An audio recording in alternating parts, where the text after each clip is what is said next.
আসসালামু আলাইকুম। কেমন আছেন সবাই? আমরা আছি, বেশ ভালোই আছি। আসলে কালকে রাত থেকে এমন ঠান্ডা পড়েছে এখানে, রাতে বেশ বৃষ্টিও হলো, আর সকালবেলা থেকে তো বেশ ঠান্ডা। আমরা তো হিটারই চালাতে হয়েছে, এমন ঠান্ডা।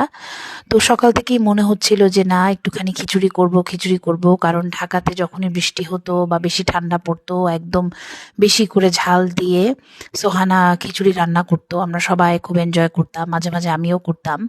তো বাচ্চারা তো ইউজ টু ওটা দেখে, তো আমি ভাবলাম যে আমি করে ফেলি। তো করতে গিয়ে যখন যখন আমি বসাবো, ঠিক তখন আমি দেখলাম যে আসলে আমার ডাল নাই, মানে ডাল শেষ হয়ে গেছে। আমাকে আবার শপিং করতে যখন যাব ডাল কিনতে হবে। তো চাল ছিল, এজ ইন ডাল, চাল যেটা জেসমিন রাইস যেটা, ওটা ছিল। তো আমি ভাবলাম ওটা দিয়েই আমি চড়িয়ে দিই, মানে মশলা কষিয়ে ওটার মধ্যে দিয়ে আমি ঝাল ঝাল করে করে ফেলি। কারণ মানে একদম সব পারফেক্ট হতে হবে এমন কোনো কিছু না, এখন আপাতত খিচুড়ি হলেই হবে।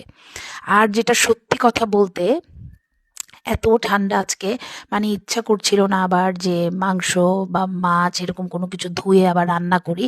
তো এই জন্য খুবই ইজি জিনিসে গেছি, সেটা হচ্ছে জাস্ট ডিম ভাজা করে, ডিম ভাজা, খিচুড়ি, স্যালাড আর আচার।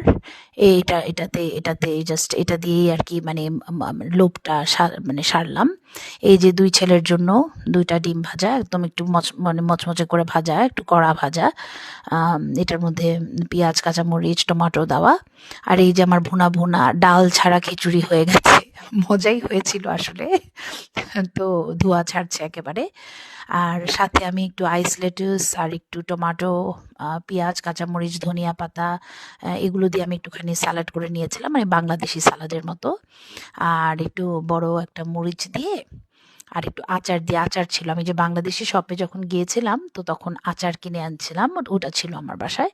ওটা দিয়ে একেবারে আমার টেরেসে বসে, মানে আমি ভেতরে খেতে পারতাম, বাট জাস্ট ঠান্ডার মধ্যে এই ঝাল ঝাল ধোয়া ছাড়া খিচুড়িটা মানে এক্সপিরিয়েন্স করব বলে আমি একদম বাইরে টেরেসের মধ্যে বসে, এই যে বাইরে বসে আরাম করে ঠান্ডার মধ্যে আমি বসে, আমার বাচ্চারা বসে খেলাম।